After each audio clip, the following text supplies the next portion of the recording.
بسم اللہ الرحمن الرحیم وَلَقَدْ مَنَّ اللَّهُ عَلَى الْمُؤْمِنِينَ إِذْ بَعَثَ فِيهِمْ رَسُولًا وَقَالَ وَاذْكُرُوا نِعْمَةَ اللَّهِ عَلَيْكُمْ إِذْ كُنْتُمْ أَعْدَاءً فَأَلَّفَ بَيْنَ قُلُوبِكُمْ فَأَصْبَحْتُمْ بِنِعْمَتِهِ إِخْوَانًا وَكُنْتُمْ عَلَى شَفَا حُفْرَةٍ مِّنَ النَّارِ فَأَنْقَذَكُم مِّنْهَا وَقَالَ يَا أَيُّهَا الَّذِينَ آمَنُوا اتَّقُوا اللَّهَ حَقَّ تُقَاتِهِ وَلَا تَمُوتُنَّ إِلَّا وَأَنْتُمْ مُسْلِمُونَ۔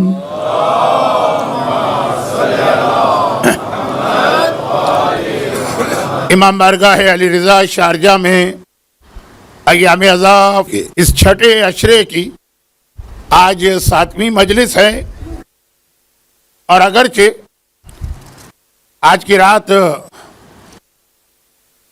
قیامت کی رات سے کم نہیں ہے، اور اس رات میں کسی اور موضوع پہ گفتگو کا دل ہی نہیں چاہتا ہے، لیکن جو ہمارا اس پورے چھٹے عشرے کا عنوان ہے وہ آخری دنوں میں رسول خدا کی سب سے بڑی پریشانی بھی تھا، اور یہ پیغمبر کی زندگی کے آخری چند لمحے ہیں۔ اس لیے میں اس عنوان پہ بات کو آگے بڑھاؤں گا۔ صرف کبھی کبھار پڑھنے والے کے لیے ایک مسئلہ ہوتا ہے کہ جب عشرے کے درمیان کوئی خاص تاریخ آ جائے تو مجمع کافی حد تک بدل جاتا ہے۔ جو مسلسل بیان سن رہے ہیں ان کی تعداد کم رہ جاتی ہے، اور خاص طور پر ہماری مجلسوں میں جو پرانی پچھلی مجلسیں ہیں اس میں مومنین بہت کم، آج زیادہ ہوں گے، لیکن کیونکہ یہ ایک اطمینان ہے کہ وہ میرا بیان سننے تو آئیں گے نہیں تو مصائب کے قریب پہنچیں گے، شروع میں وہی مومنین ہوں گے جو پہلی مجلس سے میرے ساتھ چل رہے ہیں۔ اس لیے بس یہ تمہید ختم ہوئی، میں اپنے اسی عنوان پہ گفتگو کروں گا، مگر اس سے پہلے جس انداز سے قرآن وہ عنوان ہے کیا، اپنے ایمان کی حفاظت، خصوصاً موجودہ زمانے میں جہاں ہمارے ہاتھ میں آج کا شیطان اور آج کا دجال ایک موبائل کی شکل میں ہے، لیکن اس سے پہلے ذرا قرآن کے حوالے سے دیکھ لیں کہ قرآن کس طرح سے پیغمبر کا ہمارے سامنے تعارف پیش کر رہا۔ اللہ نے اتنی نعمتیں ہمیں دی کہ خود ہی اعلان کر دیا وَإِن تَعُدُّوا نِعْمَةَ اللَّهِ لَا تَحْصُوهَا۔ اگر تم خالی بیٹھ کر گنتی کرنا چاہو کہ اللہ کی نعمتیں کیا ہیں، دیکھیں ایک تو ہوتا ہے نا کہ نعمتوں کا حق ادا کرنا، پھر نعمتوں کا شکر ادا کرنا، وہ چھوڑو، خالی گنتی کرنا چاہو، کاؤنٹنگ کرنا چاہو تو لا تحصوها، یہ تمہارے لیے ممکن ہی نہیں۔ مگر خاص یہ نعمت ایسی، اور اتنی ساری نعمتیں دیں، اور اس کے بعد ایسا بھی نہیں ہے کہ بار بار خدا نے احسان جتایا ہو، لیکن ایک نعمت ایسی ہے کہ خاص یہ کہہ کر قرآن میں تذکرہ ہوا، سورہ آل عمران کی آیت جو آج میں نے تلاوت کی، وَلَقَدْ مَنَّ اللَّهُ عَلَى الْمُؤْمِنِينَ، اللہ نے خاص منت رکھی ہے، اللہ نے خاص احسان کیا ہے صاحبان ایمان پر، اِذْ بَعَثَ فِيهِمْ رَسُولًا مِّنْ أَنفُسِهِمْ، جب اپنے رسول کو ان کے درمیان بھیجا۔ کہا یہ میرا ایک احسان ہے، اگر غور کرو، عرش الہی پہ رہنے والا فرش زمین پہ آیا، نوری محفل میں رہنے والا ان گناہوں کے ماحول میں آیا، کس لیے؟ ہمارے لیے، صاحبان ایمان کے لیے۔ سیرت رسول میرا موضوع نہیں ہے، ورنہ یہی جملہ پوری ایک تقریر بن جاتا۔ خاص اللہ اپنا احسان بیان کر رہا ہے پیغمبر کے اس دنیا میں بھیجے جانے سے۔ بہت بڑا امتحان ہے پیغمبر کا اس دنیا میں آنا۔ جب اللہ کے رسول کا نور پیدا ہوا، وہاں سے لے کر اس دنیا میں آنے تک پیغمبر 7ویں آسمان سے بھی آگے اس منزل پہ تھے کہ جہاں جبرائیل بھی نہیں جا سکتے، پاک پاکیزہ ماحول، اور ہمارے درمیان آ رہے ہیں، اس دنیا میں آ رہے ہیں۔ جیسے اگر ہمیں اور آپ کو اٹھا کر کسی چڑیا گھر میں بند کر دیا جائے، چاروں طرف ہمارے درندے اور جانور ہوں، اس میں رہنا کتنا مشکل ہوتا ہے، یہ تو کچھ بھی نہیں، تو بہت ہی بھونڈی مثال ہے۔ لیکن آئے، اور صرف اس لیے آئے یتلو علیہم آیاتہ ویزکیہم ویعلمہم، اسی آیت میں یہ آگے چل رہا ہے آج چونکہ وقت کم رہے گا میرے پاس تو جلدی جلدی بات ہوگی. وَلَقَدْ مَنَّ اللَّهُ عَلَى الْمُؤْمِنِينَ إِذْ بَعَثَ فِيهِمْ رَسُولًا مِّنْ أَنفُسِهِمْ يَتْلُو عَلَيْهِمْ آيَاتِهِ وَيُزَكِّيهِمْ وَيُعَلِّمُهُمُ الْكِتَابَ وَالْحِكْمَةَ. ہمیں دین سکھانے آئے مگر خالی دین نہیں سکھایا. ساتھ میں سورہ آل عمران کی ایک اور آیت ارشاد ہو رہا وَاذْكُرُوا نِعْمَتَ اللَّهِ عَلَيْكُمْ. اب اس آیت کے ساتھ ہی وہ آیت آ جائے گی جس سے آپ کو میرا پورے چھٹے اشرے کا موضوع بھی ربط سمجھ میں آئے گا. وَاذْكُرُوا نِعْمَتَ اللَّهِ عَلَيْكُمْ. اللہ کی اس نعمت کو یاد کرو, یاد رکھو اللہ کی اس نعمت کو. خاص قرآن وَاذْكُرُوا کہہ رہا. کیا اس کنتم اعداء, تم ایک دوسرے کے دشمن تھے اور خون کے پیاسے تھے. فَأَلَّفَ بَيْنَ قُلُوبِكُمْ, اس رسول کے ذریعے اللہ نے تمہارے دلوں کو ملایا. الفا, الفت پیدا کی, محبت پیدا کی. بین قلوبکم, تمہارے دلوں کو ملایا. فَأَصْبَحْتُمْ بِنِعْمَتِهِ إِخْوَانًا, تم ایک دوسرے کے خون کے پیاسے اللہ کی نعمت کے ذریعے سے ایک دوسرے کے بھائی بن گئے. دوبارہ اللہ نے اپنی نعمت کا ذکر کیا. فَأَصْبَحْتُمْ بِنِعْمَتِهِ إِخْوَانًا. اور تم تھے کہاں پہ؟ اس رسول کے آنے سے پہلے تم کہاں کھڑے تھے؟ کنتم علی شفا حفرۃ من النار, تم جہنم کے گڑھے, آگ, نار آگ, حفرہ گڑھا, تم جہنم کے گڑھے پر, آگ کے گڑھے پہ کھڑے تھے. چلو جہنم کا لفظ تو نہیں آیا ہے, اگرچہ قرآن نے جہنم کے لیے کئی جگہ لفظ نار استعمال کیا. آگ کے گڑھے پہ کھڑے تھے, گرنے والے تھے. فَأَنْقَذَكُمْ مِنْهَا, اللہ نے تمہیں اس سے بچایا. انقاذ کہتے ہیں گرتے ہوئے آدمی کو سہارا دے کے اس سے نکالنا. فَأَنْقَذَكُمْ مِنْهَا, اللہ نے تمہیں اس رسول کے ذریعے سے, گرتی ہوئی آگ, تم آگ میں گر رہے تھے اور اللہ نے تمہیں اس سے بچایا. اب اس سے پہلے کی جو آیت ہے جو میں نے بعد میں تلاوت کی, اب قرآن نے کہا یا ایھا الذین آمنوا اتقوا اللہ حق تقاتہ, تقوی اختیار کرو. وَلَا تَمُوتُنَّ إِلَّا وَأَنْتُمْ مُسْلِمُونَ, اور خبردار ایسا نہ ہو کہ یہ رسول نے تمہیں بھائی بنایا, یہ رسول نے تمہیں آگ سے بچایا اور پتہ چلا کہ آخر میں تم دوبارہ اسی آگ میں گر جاؤ. نہیں, وَلَا تَمُوتُنَّ, اب ایسا نہ ہونے پائے کہ موت آئے اور تم اسلام سے باہر ہو. وَلَا تَمُوتُنَّ إِلَّا وَأَنْتُمْ مُسْلِمُونَ, اس حالت میں اب موت کا سامنا کرنا کہ اسلام کے ساتھ, یہ وہی ایمان کی حفاظت. تیسری مجلس میری, اس طرح آخری وقت میں وہ ایمان سے شیطان ہمیں محفوظ کرتا. تو اب یہ قرآن کریم پہلے تو خود وجود ہے رسالت, وجود نہیں, پیغمبر کے اس دنیا میں آنے کو اپنی بہت بڑی نعمت قرار دے رہا. پھر جو پیغمبر نے ہماری خاطر زحمتیں اٹھا کے ہمیں بھائی بنایا, کہا یہ بھی ہماری نعمت ہے. پھر جس طرح رسول نے ہمیں آگ سے بچایا, کہا یہ بھی ہماری بہت بڑی نعمت ہے. تذکروں پہ تذکرہ کر رہا. اور یہاں پہ رک کے یہ دو چھوٹی سی باتیں اور بیان کر دی جائیں پیغمبر کے حوالے سے, اور پھر میں جو میرا موضوع اس آیت سے سامنے آ گیا. اچھا, یہ آیت جو ابھی میں نے آخر میں تلاوت کی, یا ایھا الذین آمنوا اتقوا اللہ حق تقاتہ ولا تموتن الا وانتم مسلمون, یہ وہ آیت ہے جو شہزادی کونین نے اپنے مشہور و معروف خطبہ فدق کے اندر تلاوت کی تھی. ایمان بچانا, میرے بابا کے اس احسان کو یاد رکھنا اور احسان فراموشی نہ کرنا جو اتنی زحمت میرے بابا نے اٹھائی, اور پتہ چلا تم دوبارہ موت کے وقت کفر میں چلے گئے. 6 دن کا موضوع صرف میں نے یاد دلایا کہ یہ آیت, قرآن کی ہر آیت اہم ہے, لیکن سیرت رسول کے حوالے سے اتنی اہم ہے کہ شہزادی نے اپنے خطبے میں جن چند آیتوں کا انتخاب کیا ہے ان میں سے ایک آیت یہ تھی. اور یہی ہمارا موضوع ہے کہ کس طرح سے اپنے اسلام کو بچایا جائے. جو باتیں آج نہیں ہوں گی وہ آخری 3 مجالس میں زندگی رہی. اس اشرے کی 3 مجالس ابھی مجھے اور پڑھنا ہے, اور پھر وہی مجمع آئے گا جو مجھے 5 دن سے سن رہا ہے. تو فی الحال سیرت رسول کے حوالے سے 2 باتیں. قرآن کریم, اب دیکھیں مقصد رسول, پہلی وہ آیت جو میں نے ترجمہ بھی نہیں کی کیونکہ آپ ہر جمعے میں سورہ جمعہ میں وہ آیت کسی اور ابتدائیے کے ساتھ سنتے ہیں, یعنی آیت کا شروع کا حصہ بدل جاتا ہے, آج میں نے وہ حصہ تلاوت کیا جس میں رسول کا بھیجا جانا احسان، لیکن بعد میں وہی یتلو علیہم آیات وزکیہم ویعلمہم الکتاب والحکمہ، یہ سورہ جمعہ میں بھی ہے، آپ سنتے رہتے ہیں، ترجمہ بھی میں نے نہیں کیا، مقصد رسالت۔ پھر پیغمبر کا اتنا بڑا احسان تمہیں بھائی بنایا، کب بھائی بنایا؟ جب تم ایک دوسرے کے خون کے پیاسے۔ پھر پیغمبر کا احسان، تم آگ میں گر رہے تھے، تمہیں اندازہ بھی نہیں تھا تم آگ میں گر رہے ہو۔ ایک آدمی اگر اندھیرے میں چل رہا ہے، اس کو پتہ ہی نہیں کہ آگے آگ کا ایک گڑھا ہے، اندھیرے میں قدم بڑھائے گا گر جائے گا۔ فَأَنْقَذَكُم مِّنْهَا، اللہ کے رسول نے ہاتھ پکڑ کے تمہیں وہاں سے نکالا، یہ تذکرہ کیا۔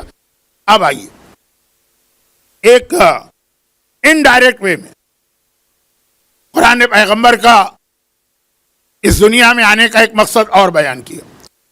سورہ زخرف، سورہ زخرف، اس کی بہت کم آیتیں تلاوت کی جاتی ہیں، لیکن یہ والی آیت آپ نے سنی ہوگی۔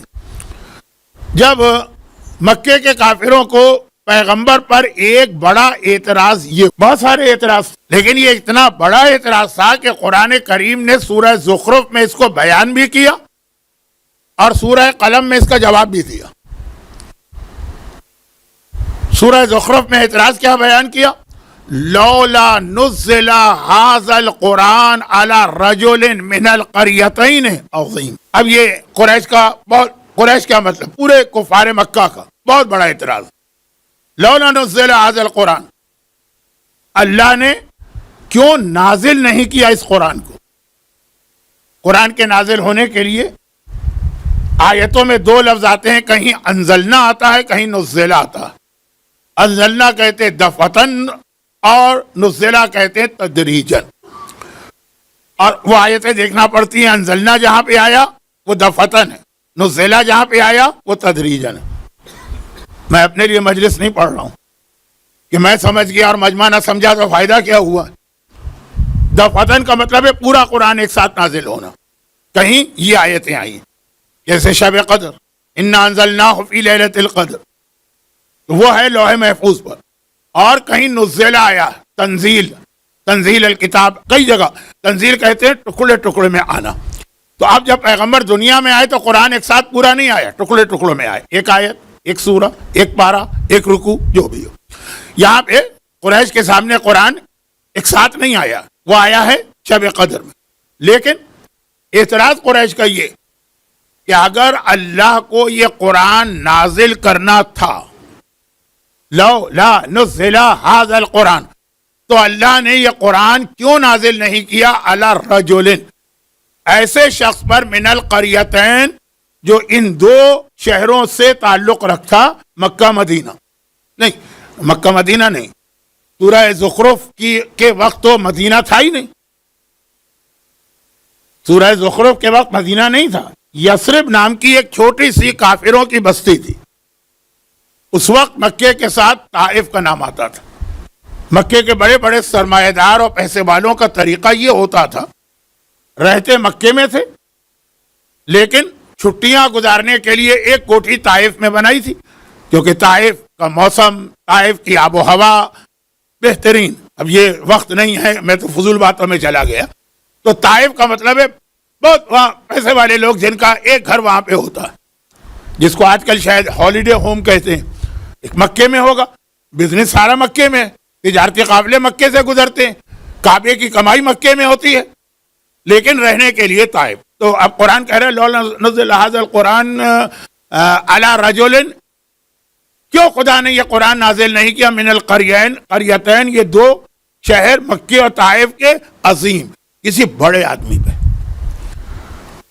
ایک ظاہری اعتبار سے ایک یتیم، ظاہری اعتبار سے دولت دنیا کچھ بھی نہیں، ان کے اوپر یہ قرآن کیوں آیا؟ بڑے بڑے سرمایہ دار، بڑے بڑے پیسے والے موجود ہیں مکے میں، ان پہ یہ قرآن کیوں نہیں آیا؟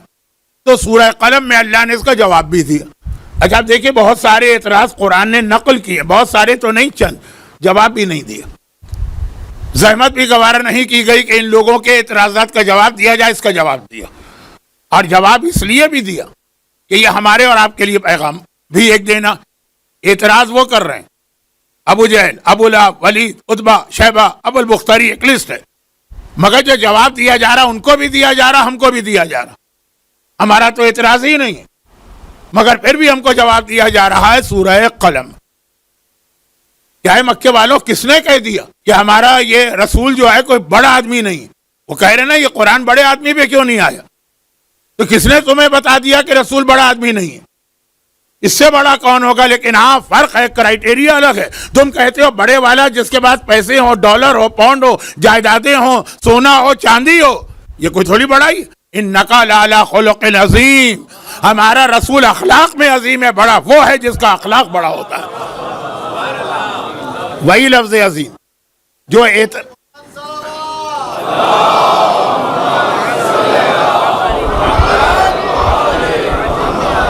یہ تو مجھے 100% شیور ہے کہ مجھے وارننگ نہیں دی گئی ہے کہ ٹائم بہت ہو گیا ہے، ختم کریں. تو ابھی تو مجلس شروع ہوئی ہے، تو یہ آپ کا جذبہ ایمانی تھا، تو ایک مرتبہ اور بآواز بلند صلوات بھیج.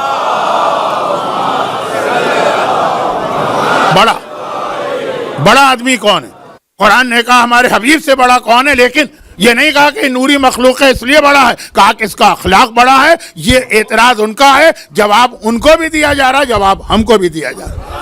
تمہارے درمیان کون آدمی بڑا سمجھا جاتا ہے؟ جو بہترین گاڑی میں سوار ہو کے آتا ہے، جس کی بہت بڑی جائیداد ہو، جس کا بینک بیلنس ہو. تم بھی اس کو اگر بڑا سمجھتے ہو تو تمہارا مزاج اور ابو جہل کا مزاج مل گیا.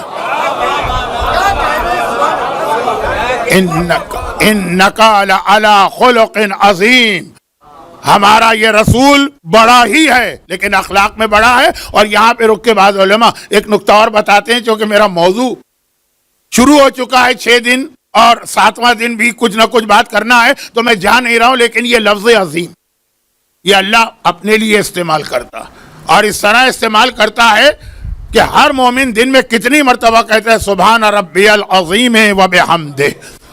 جو اللہ کا اپنا لقب ہے وہ اللہ نے اپنے حبیب کو عطا کیا ہے کہ اسے عظمت پہچانو. تو پھر علماء پھر قرآن کی ساری آیتیں، ایک تو یہ بات بتائی یہاں پہ، دوسری جو کل کی مجلس میں آیتیں تلاوت ہوئی تھی، اس میں ایک آیت وَأَمَّا الْيَتِيمَ فَلَا تَقْهَرْ وَأَمَّا السَّائِلَ فَلَا تَنْهَرْ وَأَمَّا بِنِعْمَتِ رَبِّكَ فَحَدِّثْ. یہ سورہ ضحیٰ، اور اس میں یہ بیان کیا جا رہا ہے کہ اللہ اپنے حبیب کتنی محبت کرتا.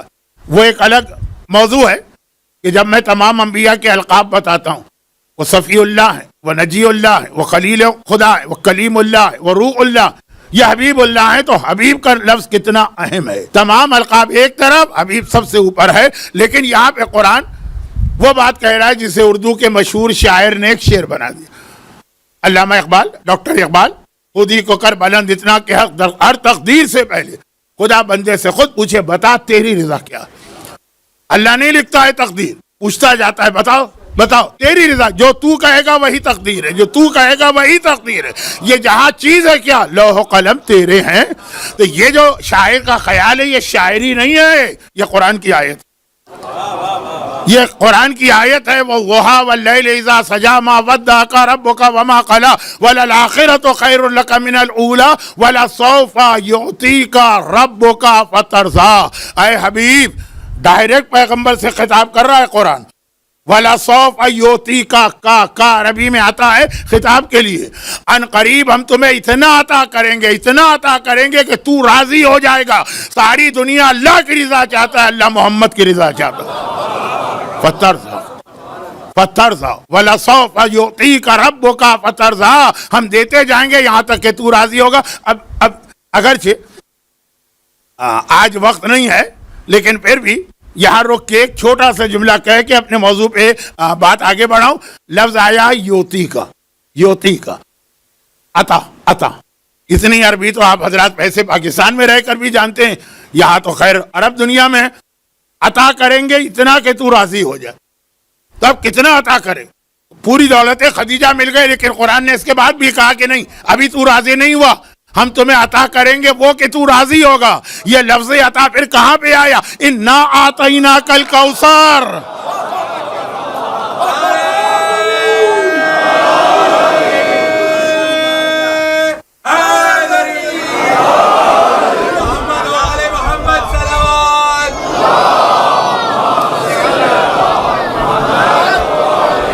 وہی لفظ عطا آیا ہے کہ ہم عطا کریں گے. اللہ عطا کر رہا ہے، عطا کر رہا ہے، عطا کر رہا ہے، لیکن کہہ رہا ہے ابھی تک حبیب راضی نہیں ہوا ہے. وہ عطا کریں گے، راضی ہوگا. کوثر شہزادی کا نام ہے. تو جب فاطمہ عطا کی گئی تب اللہ کا رسول راضی ہوا. اب یہ ایک الگ موضوع ہو جاتا اور مصائب میں چند جملے اس حوالے سے آئیں گے. تو اب آ جائیے عظمت رسالت قرآن کریم میں جگہ جگہ جھلک رہی. اور اگر آج آپ کو موقع ملے، آج رات یا کل دن، تو سورہ قلم کی میں نے تیسری آیت کا ریفرنس دیا تھا نا، انکا لعلی خلق عظیم. اس کے آگے پھر 4-5 مسلسل آیتیں ہیں کہ جس نے شان رسالت میں گستاخی کی تھی. ذرا دیکھیے کس انداز سے قرآن نے اس سے خطاب کیا ہے. 1 نہیں، 2 نہیں، 5 نہیں، 7 نہیں، 11. ایک آیت میں 11 وہ لفظ آئیں جو اس دشمن کی مذمت میں ہیں. میں یہ تو نہیں کہہ سکتا کہ نعوذ باللہ اس کو گالیاں دی جا رہی ہیں، یہ کلام خدا، لیکن اتنے سخت الفاظ آئے. کیوں؟ اس لیے کہ اس نے پیغمبر کے بارے میں کہہ دیا تھا یہ مجنون. ایک لفظ کہا تھا اور ایک مرتبہ خدا جلال میں آ گیا اور اس کے بعد 1 نہیں، 2 نہیں، 5 نہیں، 7 نہیں، 11 لفظ استعمال کیے جس میں اس کی ذاتی خرابیوں سے لے کر اس کے نسب کی خرابی تک سب قرآن نے بتا دی. وہ آج آپ کو آج موقع ملے تو آیتوں کا ترجمہ اور مختصر تفسیر پڑھ لیجیے گا. تو اللہ کا رسول اللہ ہر چیز برداشت کر سکتا ہے، اپنے حبیب کی شان میں گستاخی برداشت نہیں کر سکتا ہے. یہ تو عظمت رسالت ہے. لیکن پھر اسی حوالے سے ہم سے کہا گیا کہ جس نے تمہاری خاطر اتنی زحمتیں برداشت کی، یہ حدیث کون مومن نہیں جانتا؟ کون سی حدیث؟ کسی نبی کو اتنی تکلیف نہیں پہنچائی گئی جتنی تکلیف مجھے تبلیغ دین کے لیے پہنچائی گئی ہے.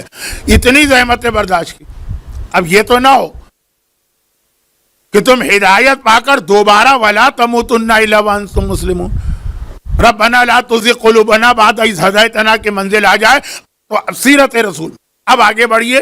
بالکل یہ خیال کرتے ہوئے کہ آج شب 28 صفر یعنی پیغمبر کی وفات، شہادت، جو لفظ بھی اس وقت ذہن میں آپ کے آئے وہ تاریخ ہے. پیغمبر آخری دنوں میں جس پریشانی میں مبتلا تھے وہ کل کی مجلس سے بات شروع ہوئی تھی. کچھ باتیں کل آئی تھی، کچھ باتیں ہیں آپ آج سماعت فرما لیں. اللہ کا رسول زندگی کے آخری مرحلے بہت پریشان ہیں. 2 اور حدیثیں آج سن لیجیے.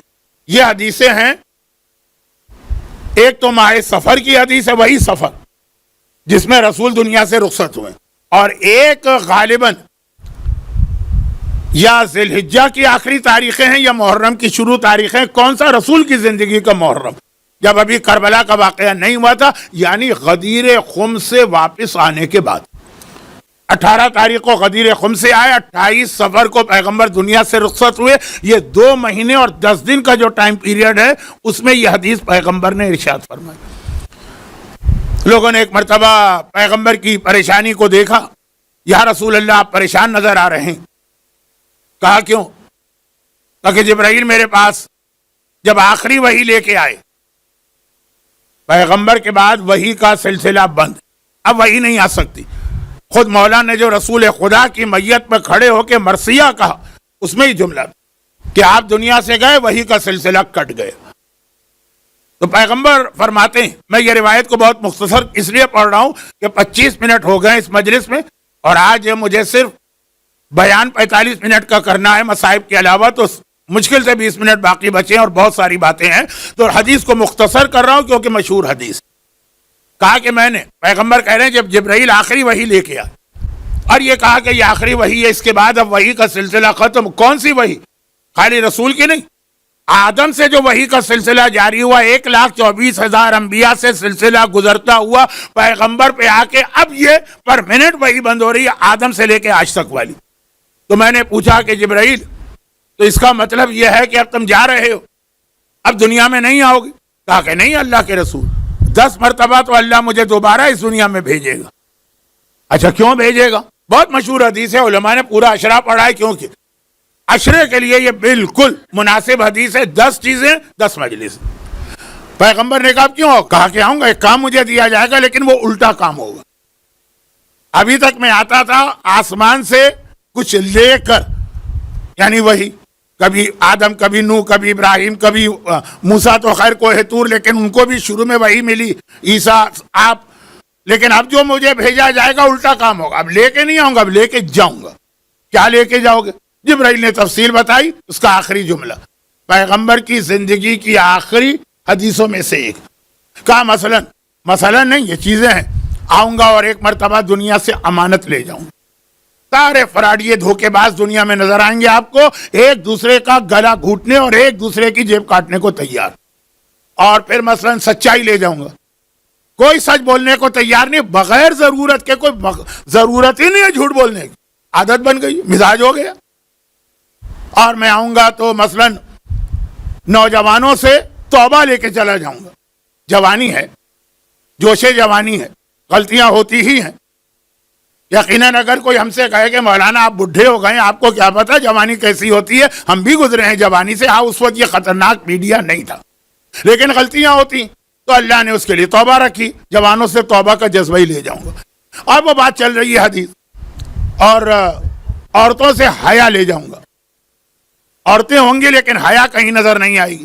مولا نے اس وقت اپنی خلافت کے زمانے میں جب کوفے کو کیپٹل بنایا تو وہ حدیث ارشاد فرمائی جو مفاتیح الجناح کے دوسرے حصے کے پہلے چیپٹر کی آخری حدیث۔ مفاتیح الجناح نے کتاب ہے، اس کے دو حصے ہیں، ایک میں اعمال ہے، ایک میں زیارتیں۔ زیارتوں کا جو چیپٹر ہے اس کا آغاز ہوتا ہے زیارت کے اور سفر کے آداب، اس میں یہ حدیث۔ مولا کوفے پہنچے، حیران ہو گئے، مثلا یہ لفظ صرف ظاہری ہے، علی تو ہر چیز جانتے ہیں، حیران ہو گئے، عراق والوں تمہاری غیرت کو کیا ہوا؟ کس طرح تمہاری عورتیں بازار میں چلتی، مردوں اور عورتوں کے اس طرح چلنا ہے، کندھے سے کندھا ٹکرا رہا، عورتوں کو بازار کے کونے پہ چلنا چاہیے، پوری حدیث پڑھ لیجیے گا۔ میرا تو مسئلہ یہ ہے کہ پتہ نہیں وقت کہاں چلا جاتا ہے۔ تو اب کہا کہ آخری زمانے میں تو عورت ہوگی، حیا نام کی چیز ہی نہیں ہوگی اس کے پاس۔ اب یہ حدیث چل رہی ہے، میں پوری حدیث پڑھ بھی نہیں رہا۔ بوڑھوں سے خوف خدا لے جاؤں گا، بھئی جوان کو بھی خوف خدا کرنا چاہیے، لیکن جوانی، اب تو قبر میں پاؤں لٹکے بیٹھے ہو نا، اب تو داڑھی رکھ لو نا۔ آپ کو آج بھی ایسے بزرگوار نظر آئیں گے جو روزانہ صبح اٹھ کے پہلا کام یہ کرتے ہیں کہ شیطان کی عبادت کرتے ہیں۔ ادھر نہیں جا رہا ہوں۔ خوف خدا بوڑھے کے لیے تو بہت، اب یہ پوری حدیث ہے اور بہت مشہور حدیث ہے، علماء پڑھتے ہیں، اشرا پڑھتے ہیں، اس لیے میں جلدی آگے بڑھ رہا ہوں۔ اس میں پھر نویں چیز، اب یہ ترتیب کے ساتھ ہوگا، پہلے یہ چیز جائے گی، پھر یہ جائے گی۔ کون کہہ رہا ہے؟ رسول۔ کیوں کہہ رہے ہیں؟ کیونکہ جبرائیل آخری وحی لے کے آئے۔ کب کہہ رہے ہیں؟ جب پیغمبر کی زندگی کے آخری چند دن ہیں، اور کہہ رہے ہیں پھر یہ منزل آئے گی کہ علماء سے علم لے کے چلا جاؤں، عالم ہوگا اس کے پاس علم کچھ نہیں ہوگا، لباس بڑا اچھا ہوگا۔ میں زیادہ لباس کے بارے میں کہنا نہیں چاہتا، پھر وہ توہین علماء ہی ہو جاتی ہے پلٹ کے۔ اور پھر میں آؤں گا 10ویں مرتبہ، 9ویں مرتبہ جب علماء کی یہ حالت ہو جائے تو پھر 10ویں مرتبہ آؤں گا، تمام مومنین سے ایمان لے کے چلا جاؤں۔ جو میرا موضوع چل رہا ہے نا، اس کے لیے بہت اہم یہ حدیث کہ آخری زمانے میں ایمان ہی چلا جائے گا، جبرائیل اٹھا کے لے جائیں گے، کھینچ کے نہیں لے جائیں گے، زبردستی نہیں لے جائیں گے، چھین کے نہیں لے جائیں گے۔ ہم نے اٹھا کے ایمان کو ردی کی ٹوکری میں ڈال دیا ہے، ٹریش بن میں ڈال دیا ہے، کچرے کے کنڈی میں ڈال دیا ہے، وہاں پڑا ایمان، جبرائیل لے جائیں گے۔ آج بھی کتنی دفعہ ایسا ہوتا ہے، کوئی ایسی قیمتی اچھی چیز پھینک دی کسی نے، نہیں چاہیے اس کو، جو گزرنے والا جو اہمیت جانتا ہے وہ اس کو اٹھا کے لے جاتا ہے۔ پہلے زمانے میں، پہلے سے مطلب یہ ہے کہ میرے جوانی میں کاغذ کی اور کاغذ پہ لکھے ہوئے الفاظ کی بڑی عزت اور احترام ہوتا تھا۔ کتاب اور جو اس میں لکھا، تو جو اس زمانے کی، میں اپنے خاندان کی بات، خواتین کی بات کر رہا ہوں جو الف بے بھی نہیں جانتی، کاغذ کا احترام سے کہیں کاغذ نظر آیا اٹھا کر چوما اور کسی جگہ رکھ دی۔ پورا ماحول بدلا گیا ہے آج، لیکن میں پھر دیکھ رہا ہوں کہ میں پھسل رہا ہوں اپنے موضوع سے۔ اب جو جانتا ہے اس نے اٹھا کے اس کو رکھ دیا۔ ہمیں قرآن کا کوئی ورق کہیں پڑا ہوا مل جائے گا، ہم فوراً اٹھائیں گے اسے اور احترام کی جگہ پہ رکھیں گے۔ اللہ نے دیکھا یہ مومن ہے، اس کو ہم نے ایمان دیا، اس نے ایمان کی کوئی اہمیت ہی نہیں سمجھی۔ ڈالر ملیں گے تو بڑا خوش ہوتا ہے، 2 سجدے 4 سجدے بھی کر لیتا ہے، اگرچہ ایسے بھی کم لوگ۔ کوئی اچھا جاب ملے گا، 2 رکعت نماز شکرانہ بھی پڑھ لے گا، لیکن ایمان جو اس کو دیا گیا اس کی نگاہ میں کوئی حیثیت ہی نہیں ہے، اس کو نعمت ہی نہیں سمجھتا۔ جبرائیل سے کہا جائے گا اس نے کچرے میں ڈال دیا ایمان کو، تم اٹھا کے لے آؤ، دھو کے پاک صاف کر کے۔ تو یہ جبرائیل کی آخری ڈیوٹی ہے، اس کے بعد آئیں گے جبرائیل تو امام زمانہ کا سپاہی بننے کے لیے وہ ایک الگ موضوع ہے۔ اب پیغمبر پریشان ہیں، میرے چاہنے والے، میرے ماننے والے خالی چاہنے اور ماننے والے نہیں ہیں، یہ وہ ہیں جن پہ رسول خدا نے 23 سال محنت کی ہے، ان کی خاطر ساری زحمتیں اٹھائی ہیں، اور پتہ چلا کہ یہ ایمان کو اتنا بیکار سمجھ رہے ہیں جیسے ہم اپنے گھر کا کوڑا اٹھا کے ڈال دیتے ہیں کچرے میں۔ جبرائیل یہ پیغمبر کی پہلی پریشانی، اور اس کا جواب وہ بھی پیغمبر کی زندگی کی آخری حدیث۔ آخری سے میری مراد ہوتی ہے غدیر سے آنے کے بعد جو پیغمبر کو 2 مہینے کے قریب ملے۔ 3 دن تو غدیر کے میدان میں رہے، پھر وہاں سے مدینے آنے کا 4 5 6 دن کا سفر، 2 مہینے جو ملے، اس کی ایک حدیث۔ اور شاید میں نے کل اشارہ کیا تھا کہ اللہ کے رسول آخری عمر میں بعض وجوہات کی بنا پہ، جس کی جانب خالی اتنا ہی اشارہ کافی ہے جو ابھی میں نے کہہ دیا، بعض وجوہات، بیماری بڑھتی چلی گئی۔ تو شروع میں جو بیماری تھی، کمزور ہیں لیکن ابھی چل پھر سکتے ہیں، اور آخر میں بیماری ایسی ہو گئی کہ چلنے کی طاقت بھی نہ رہی جہاں سے میں مصائب کا آغاز کروں گا۔ ابھی چل سکتے ہیں، زندگی کے آخری دن۔ ایک مرتبہ مولا سے یہ کہا کہ یا علی، میں دل چاہتا ہے میرا کہ میں اپنی مسجد کو جا کے دیکھوں، بیمار ہیں، بستر پر ہیں، مسجد میں آنا بند ہو گیا، اور نمازیں بھی لوگوں نے اپنی مرضی سے سٹارٹ کر دی، خیبر جیسا ماحول بن گیا، جس نے جس طرح چاہا کیا۔ پیغمبر نے کہا آج میرا دل چاہتا ہے، کئی دن ہو گئے نا، آپ میں سے بھی ایسے لوگ ہوں گے، اگر بیماری کی وجہ سے کئی دن ایک جگہ نہ جائیں، کہیں دل چاہتا ہے مسجد میں، امام باڑے میں تعزیے کی زیارت کے لیے، علم کی لے جاؤں گا۔ ابھی وہ کیفیت نہیں ہے کہ علی سہارا دے کے لے چلے پیغمبر کے ساتھ۔ اب کتنا چلنا؟ پیغمبر نے حجرے کا دروازہ کھولا، یہ سامنے مسجد میں داخل ہوا، دیکھا کہ پیغمبر نہیں ہے، پھر بھی 23 سال کی محنت، 23 سال پوری مسجد بھری ہوئی اور لوگ عبادت کر رہے ہیں۔ آج بھی آپ مسجد میں جائیے، کوئی اس کونے میں، کوئی اس گوشے میں، کوئی اس جگہ پہ، لیکن پھر واجبات کے علاوہ ہر ایک کی عبادت کا اپنا طریقہ۔ پیغمبر نے بھی دیکھا کہ ہاں کچھ لوگ نمازیں پڑھ رہے ہیں، ان کو نماز پسند ہے، کچھ لوگ قرآن پڑھ رہے ہیں، ان کو تلاوت قرآن پسند ہے، کچھ لوگ دعائیں پڑھ رہے ہیں، دعائیں کمیل، دعائیں مشروع، جو بھی دعائیں ہوں گی ان کو دعائیں پسند۔ عبادت کے جتنے الگ الگ طریقے نا، کچھ یہ کچھ وہ، اور اس کو اسلام پسند بھی کرتا۔ لیکن ایک کونے میں کچھ لوگ بیٹھے ہیں، یہ منظر آج بھی آپ کو مسجد النبوی میں نظر آئے گا، مسجد الحرام میں نظر آئے گا، معصومین کے حرم میں نظر آئے گا، کہ کچھ نوجوان اور کچھ بزرگ بیٹھے اور وہ مسائل حلال و حرام و مسائل دین پر بات کر رہے ہیں۔ یہ قرآن نہیں پڑھ رہے، یہ لوگ قرآن یہاں پڑھا جا رہا، وہ دعائیں نہیں پڑھ رہے ہیں، دعائیں یہاں پڑھی جا رہی، وہ نمازیں نہیں پڑھ رہے ہیں مسجد کے اندر۔ آج بھی ہم لوگ جاتے ہیں، زیادہ تر لوگ مسجد میں جا کے نمازیں شروع کرتے ہیں، خصوصاً جو لوگ باہر سے عمرہ کرنے یا حج کرنے آئے، لیکن وہ لوگ بیٹھے ہیں۔ مثلا یہ جملے میرے ہیں، یہ مثلا بیٹھے ہیں، کتاب کھولی ہے کہ کون سی چیز نجس ہے، کون سی چیز پاک ہے، نماز کس سے غلط ہوتی ہے، روزہ کس میں کیا کیا چیزیں سے بچنا ہے۔ اب یہ وضاحت میں کر رہا ہوں، حدیث میں نہیں ہے، بس حدیث میں بحث ہو رہی۔ بیلیارڈ یا اسنوکر کھیلنا جائز ہے کہ جائز نہیں ہے، فلاں یہ وہ، اب یہ بحث ہو رہی۔ پیغمبر نے دیکھا، خوش ہو گئے، پوری مسجد بھری ہے، لوگ عبادت کر رہے ہیں، لوگ بہرحال اللہ کا ذکر ہو رہا ہے کسی انداز سے صحیح، نماز بھی ذکر خدا، قرآن بھی، دعا بھی۔ میں شاید زیادہ تفصیل میں جا رہا ہوں۔ مولا نے کہا یا رسول اللہ، مثلا محاورتاً کہہ رہا ہوں، یہ آپ کا لگایا ہوا کھیت ہے، یہ آپ کا لگایا ہوا باغ ہے، دیکھیے کیسا سرسبز و شاداب، لیکن آپ کس کو پسند کرتے ہیں؟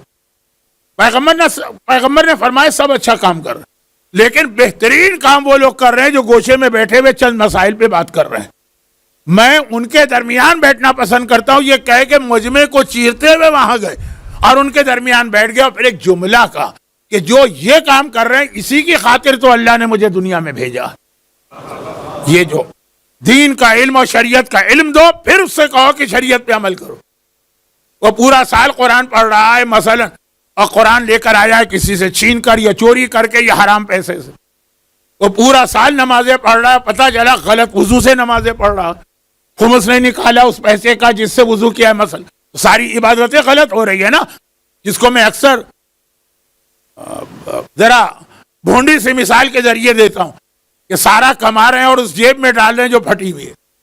آپ کماتے جا رہے ہیں پیسے گرتے جا رہے ہیں، آپ کماتے جا رہے ہیں پیسے گرتے جا رہے ہیں. جب گئی کوئی چیز خریدنے کے لیے آپ نے جیب میں ہاتھ ڈالا، پیسے نکالو، پتہ چلا تو ایک پائی بھی نہیں. یہ قیامت کے دن جب پھٹی ہوئی جیب میں آپ ہاتھ ڈالیں گے کہ آج جنت خریدنا. تو غرض یہ کہ پیغمبر نے کہا مجھے وہ لوگ پسند، وہ مقصد پورا کر رہے ہیں جس کے لیے میں دنیا میں آیا. اب آئیے اس کی مثال سنیں. شاید آج بھی میں اصل مسئلے کو بیان نہ کر سکا جو 3 دن سے میرا پیچھا کر رہا ہے. جہاں جا رہا ہوں یہی ایک مسئلہ پوچھا جا رہا ہے. میں تو خود پریشان ہو گیا کہ اللہ میں کس مصیبت میں پھنس گیا.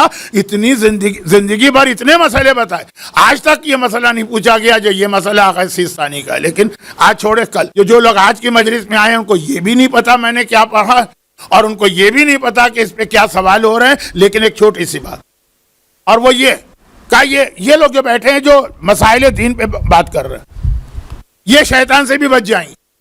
یہ دین کا علم ہے جو شیطان سے بچاتا ہے.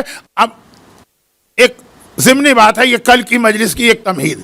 3 جگہ پہ قرآن نے شراب جیسے بدترین گناہ کے ساتھ جوئے کا ذکر کیا. 3 جگہ پہ. جیسے امام نے احترام والدین میں بتایا کہ والدین کے رتبے کو پہچانو، 3 جگہ اللہ نے اپنی عبادت کے ساتھ والدین کا احترام بتایا. پرسوں یہ حدیث آئی تھی. اسی طرح سے اب الٹا دیکھیے، جوئے کی خرابی کو پہچانو. 3 جگہ پہ قرآن نے شراب اور جوئے کو بالکل برابر قرار دیا ہے. میں جوئے پہ مجلس پڑھ نہیں رہا ہوں لیکن نتیجہ جو سوال چل رہا ہے 2 دن سے وہ وہاں تک لے جائے گا. انما الخمر والمیسر، عربی میں جوئے کو میسر کہتے ہیں، قمار، انگلش میں بیٹنگ، شرط لگانا. شراب اور جوا اچھا میسر کہتے ہیں. میسر کے لفظی معنی کیا ہے؟ ان مع العسر یسرا. وہ سورہ زحا کی میں نے تلاوت کی تھی نا، یہ اس کے ساتھ والا سورہ علم نشرہ. نماز میں آپ خالی سورہ زحا پڑھ نہیں سکتے، علم نشرہ ساتھ پڑھنا، وہ اس کا حصہ. بعض علماء کہتے ہیں یہ ایک ہی سورہ ہے جو 2 ٹکڑوں میں کر کے قرآن میں لکھ دیا گیا. بعض کہتے ہیں 2 سورے ہیں لیکن اتنا ایک دوسرے سے ملے ہوئے کہ اگر آپ نے واجب نماز میں ایک سورہ پڑھا دوسرا نہیں پڑھا آپ کی نماز غلط. یہ زحا اور علم نشرہ، باقی کی بات نہیں. ان مع العسر یسرا، عسر مشکل، یسر آسانی. قرآن نے کہا ہر مشکل کے بعد آسانی. میسر کہتے ہیں جوئے کو کیونکہ اس میں آسانی کیا ہے؟ Easy money. بس آپ گئے ٹکٹ آپ نے خریدا یا کوئی بھی جوئے میں حصہ لیا، مجھے معلوم ہے کس مجمع میں کوئی جواری یا جوئے میں حصہ لینے والا ہے نہیں، لیکن انڈائریکٹ جو پتہ ہی نہیں کہ یہ بھی جوا ہوتا. کیا بچے نہیں کھیلتے؟ چلو بھائی ہم لوگ کرکٹ کھیلتے، جو ہار گیا دوسرے کو کھانا کھلائے گا، یہ جوا ہے. اور ہو رہا، اور قرآن کہتا ہے انما الخمر، میں نے بہت جلدی مثال دی ہے ٹائم نہیں. خمر شراب اور جوا، تین الگ الگ آیتیں. ایک آیت بقرہ کی ہے، 2 آیتیں آل عمران کی، الگ الگ جگہ آئی. اور کیا کیا لفظ ہیں؟ پہلے لفظ سن لی. انما یسألونک عن الخمر والمیسر قل فیہما اسم کبیر. لوگ کہتے ہیں شراب کیا ہے، لوگ کہتے ہیں جوا کیا ہے. ان کو بتا دو اسم کبیر، اس میں بہت بڑا گناہ. اسم گناہ، کبیر بڑا، قرآن کہہ رہا ہے بڑا. ایک دوسری آیت انما الخمر والمیسر رجس من عمل الشیطان، شراب اور جوا رجس ہے جس سے آیت تطہیر میں تمام مومنین کو آگاہ کیا گیا. اہل بیت بھی رجس سے دور ہے، اہل بیت کا ماننے والا بھی رجس سے دور ہے. اور قرآن نے اس کا نام لے کے کہا رجس. ایک اس کا نام لے کے کہا رجس ہے، گانے بجانے کا نام لے کے کہا. اہل بیت رجس سے دور ہے، اہل بیت کے ماننے والے کے گھر میں رجس ہے. اور گانا میں نے کیوں کہا کہ ایک بار کسی نے پوچھا تھا، یہ حدیث پڑھ لیجئے گا دست غیب شیرازی کی گناہان کبیرہ میں، گانے کے چیپٹر میں. حوالہ دے رہا ہوں کیونکہ ذرا حدیث اسٹرانگ. یا رسول اللہ آپ اس دنیا میں کیوں تشریف لائیں؟ اس نے اس بدتمیزی سے نہیں پوچھا ہے میرے پاس ٹائم نہیں ہے تو ذرا انداز بدتمیزی. کہا میں 2 کاموں کے لیے آیا, بت پرستی کا خاتمہ کرنے اور گانے کا خاتمہ کرنے. دیکھیں بت پرستی کہاں اور گانا کہاں. حدیث میں رسول نے اپنے مقصد بعثت کو یہ بتایا.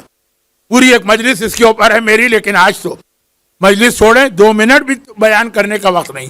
لیکن قرآن کی آیت میں آیا کہ یہ گانا بجانا رجس ہے, مومن کے گھر میں ہے. عجیب بات, ایک طرف اہل بیت کو بھی اپنے گھر میں بلا رہا ہے جو ہر رجس سے دور, دوسری طرف ان کے استقبال کے لیے رجس بھی اپنے گھر میں رکھ رہا ہے. کہاں؟ شادی میں. شادی میں حدیث کسا بھی ہوگی, اہل بیت آئیں گے. شادی میں گانا بجانا بھی ہوگا, رجس بھی آئے گا. اب دیکھیں یہ کیا ہو رہا ہے.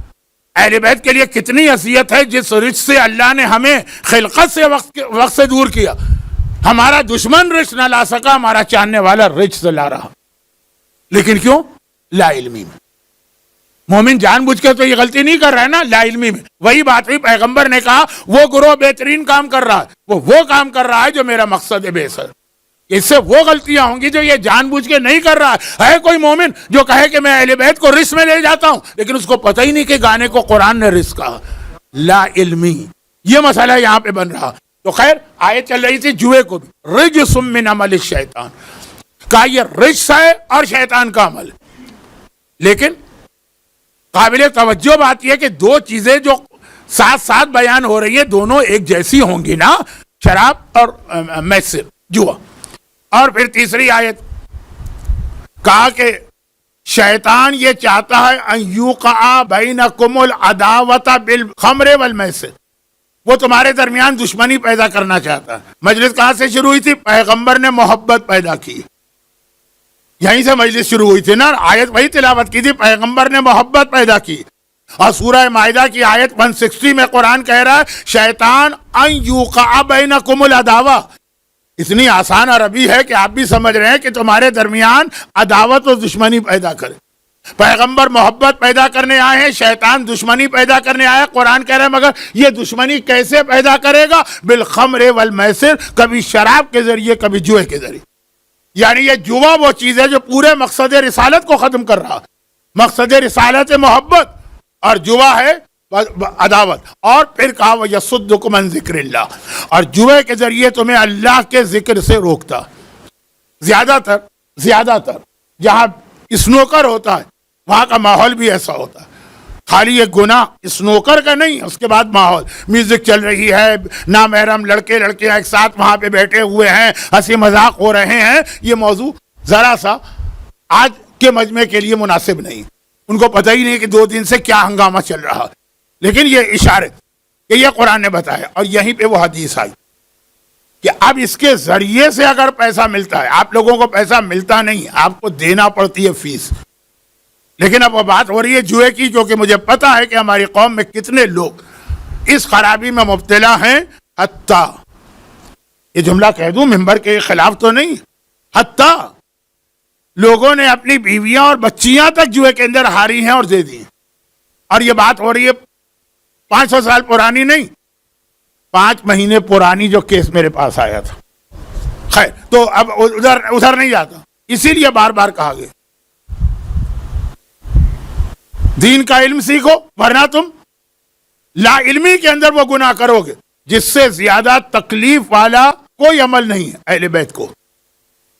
جیسے میں نے ایک مثال دے دی, گانا بجانا رجس ہے, قرآن کہہ رہا, اور اہل بیت کو بلا رہے ہیں آپ. دوسری مثال, یہ معصوم کا ایک جملہ ہے جس کی میں کل تشریح کروں گا, وقت نہیں رہا. پیغمبر کے بچپنے کا ایک واقعہ, 10 سال سے بھی کم کی عمر تھی تب کا یہ واقعہ. بچوں کو مزہ آئے گا لیکن اب وقت نہیں. صرف اس واقعے کی تمہید والی بات آج سن لیجئے, اصل بات کل سنیے گا. تمہید کیا ہے؟ رسول اللہ مسجد نبوی سے نکلے, مدینے کے بازاروں سے گزر رہے ہیں. ایک جگہ پہ کچھ بچے کھیل رہے تھے. سیرت رسول میں آپ کو یہ چیز بہت نمایاں نظر آئی کہ اب پیغمبر بڑوں سے زیادہ بچوں پہ توجہ دیتے ہیں اور ان کی اصلاح کی کوشش کرتے ہیں. یہ بچے ہی ہیں نا جو ہمارا فیوچر ہے, یہ ٹھیک ہو گئے تو پھر اگلا مرحلہ طے ہو جائے گا. اور شیطان بھی جب بڑوں پہ ناکام ہوتا ہے تو بچوں کو اپنا ٹارگٹ بناتا ہے، انہیں گناہوں پہ لگا دیتا ہے۔ اب یہ ایک الگ موضوع ہے، تربیت اولاد، ٹائم نہیں۔ تو پیغمبر کا ہی طریقہ آپ دیکھیں گے، جہاں بچے نظر آئے، اور بچے تو مدینے میں بچے تو کھیلتے تھے۔ یہ آج کل کے زمانے کا ماحول بن گیا۔ آپ جو مجمع میرے سامنے، آپ کا بھی بچپن آپ کو یاد ہوگا، موبائل تھا نہیں، انٹرنیٹ تھا نہیں، پاکستان میں جس وقت میں نے ہوش سنبھالا ٹیلی ویژن تک نہیں تھا، اور جب شروع بھی ہوا تو شام کے 6 بجے شروع ہوتا رہا، 11 بجے ختم، اور وہ بھی ہفتے میں ایک دن، منڈے کے دن ٹیلی ویژن بالکل ہی چھٹی، بس وہ ٹائم ہے۔ تو اب لوگ میدان کے کھیل کھیلتے تھے، صحت والے، یہ نہیں ہے کہ بس کمرے میں بیٹھ گیا موبائل پہ گیم میں لگے ہوئے۔ لیکن اس طرح سے بات کروں گا تو 3 گھنٹے بھی میرے لیے ناکافی ہیں، تو بہت مختصر پر رسول کا طریقہ ہے، جہاں بچے نظر آئے اور بچے کھیل رہے ہیں۔ مدینے کے اندر پلے گراؤنڈ، وہ بھی پیغمبر کی حدیث ہے، بچوں کو دیکھا۔ یہ سب سیرت رسول کے واقعات پڑھ رہا ہوں، اور آج کی رات رسول کی رات۔ آپ مجھے سننے کو تھوڑی آئے، آپ تو محبت رسول میں آ جائیں۔ تو کم از کم میں نے شروع میں پیغمبر کی فضیلت کی کچھ باتیں بتائیں، یا پیغمبر کے مشن کی بات، یہ پیغمبر ہی کی حدیث۔ بچے کھیل رہے ہیں، پیغمبر نے دیکھا اور ایک مرتبہ روک کے کہا، ویل لاولاد آخر الزمان، افسوس اس تباہی پر۔ آخری جملہ اس حدیث کا بہت اہم ہے، جلدی سے وہاں پہنچوں گا کیونکہ اصل حدیث اس کے بعد ہے۔ ویل لاولاد آخر الزمان، افسوس اس تباہی پر جو آخری زمانے کے بچوں پہ آنے والی ہے۔ بڈھوں کی بات نہیں کی، مجھ جیسے جوانوں کی بات نہیں کی، بچے۔ افسوس، ویل کا لفظ آیا ہے۔ ویل عذاب خدا کو بھی کہتے ہیں، ویل جہنم کی ایک وادی کا نام بھی ہے، ویل تباہی اور بربادی کا نام بھی ہے۔ آخری زمانے کے بچوں کی تباہی۔ لیکن اس کے بعد پیغمبر نے اپنے پہلے ہی جملے میں ایک لفظ بڑھا دیا، من آبائہم، افسوس و تباہی جو آخری زمانے کے بچوں پہ آئے گی ان کے والدین کی طرف سے۔ یہ نہیں ہے کہ معاشرے میں کوئی کڈنیپر گھوم رہا ہے، کسی کو اغوا کر رہا ہے، تاوان کا مسئلہ ہے، نہیں، والدین۔ اب لوگوں کے ذہن میں ایک ہی خیال آئے، یہ پیغمبر کی زندگی کی آخری حدیثوں میں سے، لیکن یہ غدیر سے پہلے کی حدیث ہے۔ لوگوں کے ذہن میں ایک ہی خیال آیا، جب رسول اللہ دنیا میں آئے تھے تو ایسے سنگ دل والدین تھے جو اپنی بچیوں کو اپنے ہاتھ سے زندہ دفن کرتے تھے۔ تو ذہن میں وہی ہے، کہا یا رسول اللہ امن آبائہم المشرکین، یہ وہ مشرک والدین ہیں جو اپنی اولاد کو تباہ کریں گے، آخر زمان کی اولاد؟ کہا نہیں، بل من آبائہم المسلمین والمومنین، یہ میرا کلمہ پڑھنے والے اور میری اولاد سے محبت کرنے والے والدین جو اپنی اولاد کو تباہ کریں۔ یہ سمجھ میں نہیں آ رہا، اولاد کی محبت میں تو آدمی ہر چیز قربان کر دیتا۔ آپ میں سے کتنے لوگ ایسے ہیں جنہیں کوئی ضرورت نہیں ہے اتنی زحمت اٹھانے کی، ان کا خرچہ پورا ہو جاتا ہے اولاد اور اس کا فیوچر بنانے کے لیے؟ گرمی میں آتے ہیں، وطن سے باہر نکلتے ہیں، صحراؤں میں کام کرتے ہیں تاکہ گھر والوں کو آرام پہنچے، اور گھر والوں میں بھی اولاد۔ تو یہ کون والدین ہیں جو اپنی اولاد کو تباہ کریں گے؟ کیا تباہ کریں گے؟ کھانے کو نہیں دیں گے، پینے کو نہیں دیں گے، لباس نہیں دیں گے، تعلیم کا خرچہ نہیں اٹھائیں گے، بیمار ہے تو دوا نہیں کریں گے، نہیں، یہ سب نہیں کریں گے، یہ سب تو کریں گے۔ لا يعلمونهم شيئا من الفرائض، یہ اپنے بچوں کو فرائض دین نہیں سکھائیں۔ وہی حدیث کہ مجھے وہ گروہ پسند ہے، رسول کا یہ اپنے ساری چیزیں سکھائیں گے، اپنے بچوں کو دین ہی نہیں سکھائیں گے۔ رسول اس دنیا میں اس لیے تو نہیں آئے تھے نا کہ ہمیں بزنس کرنا سکھائیں، یا جاب، اچھا جاب کیسے ہوتا ہے، یا اچھے مکان کیسے بنائے جاتے ہیں، یا اچھی گاڑی کیسے خریدی جاتی، اس لیے تو رسول نہیں آئے نا، وہ تو ہمیں دین سکھانے آئے۔ اور اگر ہم دین ہی نہ سکھائیں اپنی اولاد کو تو اس سے بڑی تباہی کیا ہے؟ پیغمبر کو افسوس کرنا۔ لا يعلمونهم شيئا من الفضائل بلکہ اذا علموهم منعوهم، اگر وہ بچہ خود سے دین سیکھنا چاہے روک دیتے ہیں، نہیں بیٹا تمہارا امتحان قریب ہے، یہ ساری چیزیں چھوڑو، باہر زندگی پڑی ہوئی ہے۔ میں نے کتنے والدین کو دیکھا، بچے اگر خود سے دین سیکھنا چاہیں تو روک دیتے، نہیں ابھی اسکول کی پڑھائی پہ توجہ، اس کا ایک وقت ہوتا، دین تو کبھی بھی سیکھ سکتے۔ پیغمبر کا یہ جملہ سنیے، پھر یہ جو لفظ والدین کہتے ہیں اس میں وہ حدیث سنیے جو اصل حدیث ہے، اور غم کا بیان، مسائل۔ پیغمبر کا آخری جملہ انہم منی بری و انا منہم، انہم منی برا و انا منہم بری. جب ایسے والدین ہو جائیں مومنوں میں ان سے بیزار ہوں اور وہ مجھ سے بیزار، بری ہیں، کوئی تعلق نہیں ہمارا ان سے. مومن والدین، پیغمبر کہتے ہیں میرا کوئی تعلق، بلکہ پہلے تو کہا ان کا مجھ سے کوئی تعلق نہیں، کہ میں جس کام کے لیے آیا تھا وہ وہی کام نہیں کر رہے ہیں اور میں بھی ان سے بیزار ہوں، میں بھی ان سے بری. اچھا یہ ایک حدیث ہے آخری زمانے کے والدین اور بچوں کے لیے. اچھا اب ایک جملہ میں نے کہا نا کہ والدین کہتے ہیں کہ نہیں بھائی مولانا دین سیکھنے کے لیے پوری زندگی پڑھی ہے، لیکن یہ جو ہے نا یہ تعلیم دنیاوی، میں اس کے خلاف نہیں ہوں.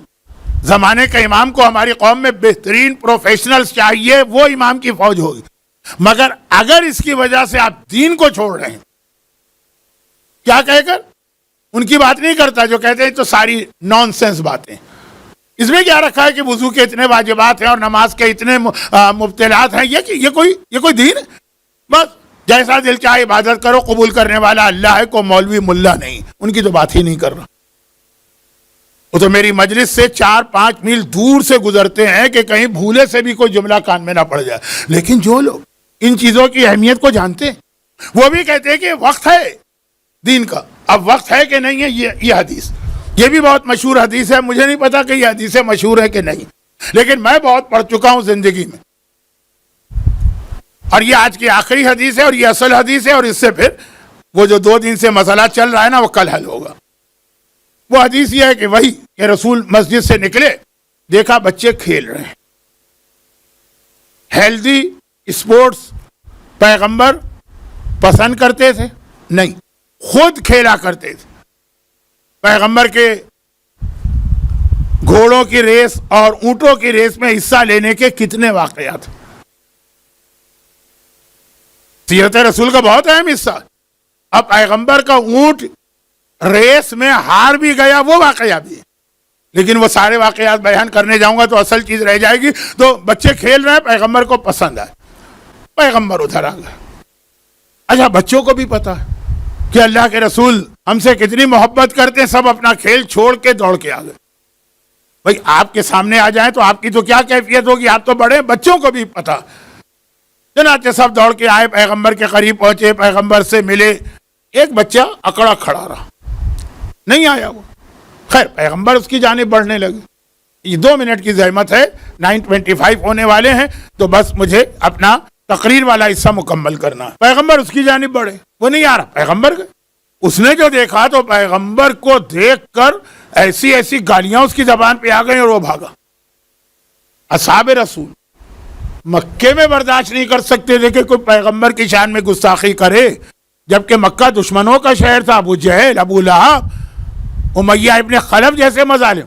ہمارے یاسر کی والدہ کو برچی کے ذریعے ابو جہل نے کیوں شہید کیا؟ اسی بات پہ نا.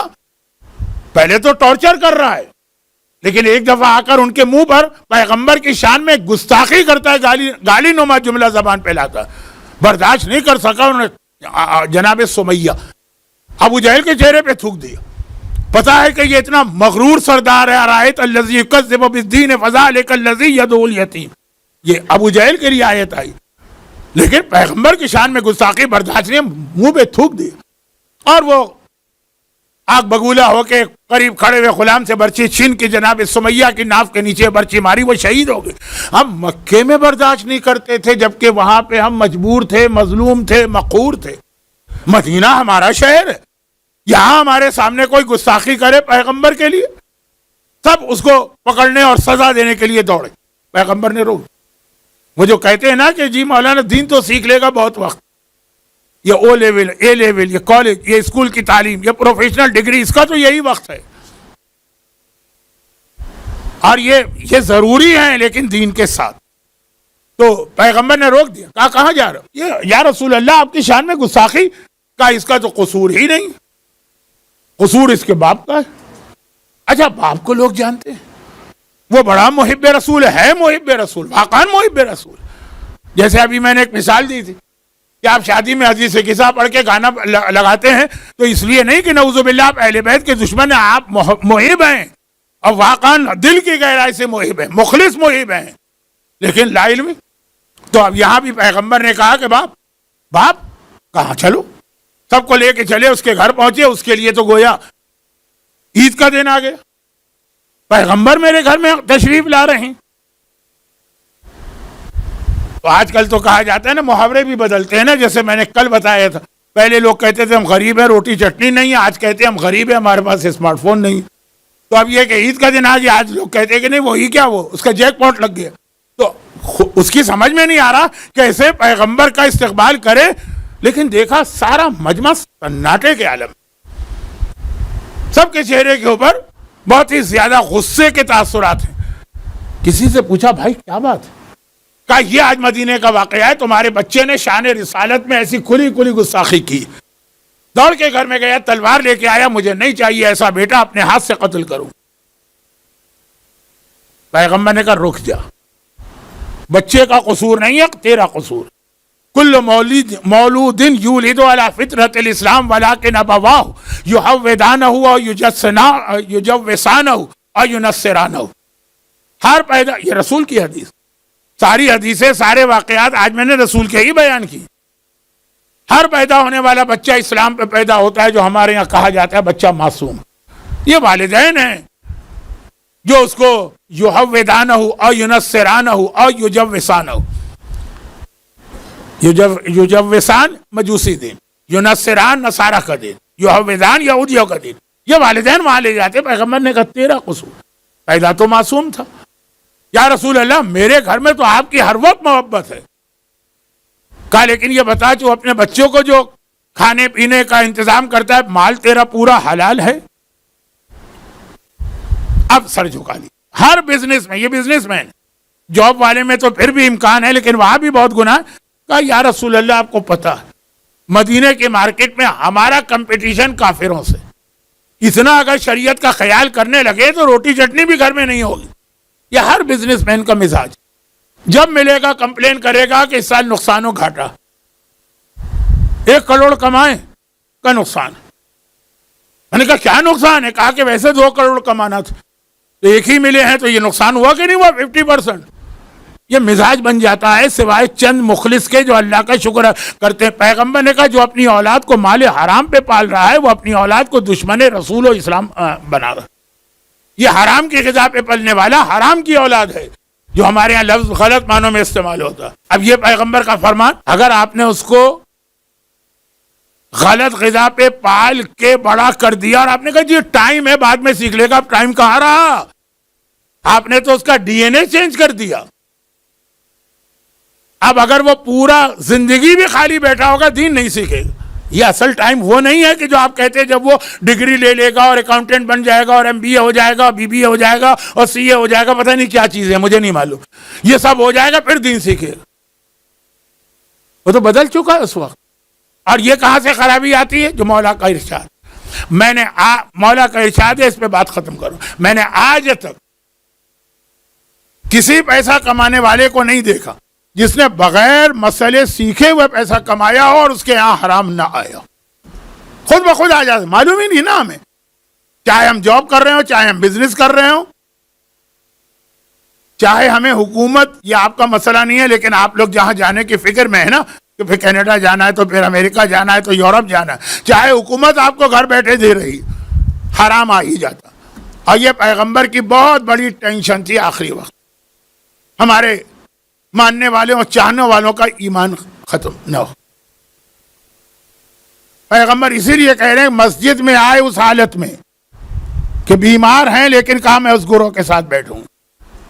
اور غنیمت سمجھیے، آج کے اس میڈیا کے زمانے میں جہاں آپ کے پاس ٹائم ہی نہیں ہے سر کھجانے کا، بہت بزی ہیں لوگ۔ کس چیز میں بزی ہیں؟ فیس بک میں اپنا اسٹیٹس اپڈیٹ کرنے، ہر 5 منٹ کے بعد آتا، ابھی ٹوائلٹ گئے ہیں، ابھی واش روم میں گئے ہیں، ابھی پیشاب کر رہے ہیں، ابھی گیریج میں بیٹھے ہوئے ہیں، 5 منٹ کو اتنے مصروف ہو گئے۔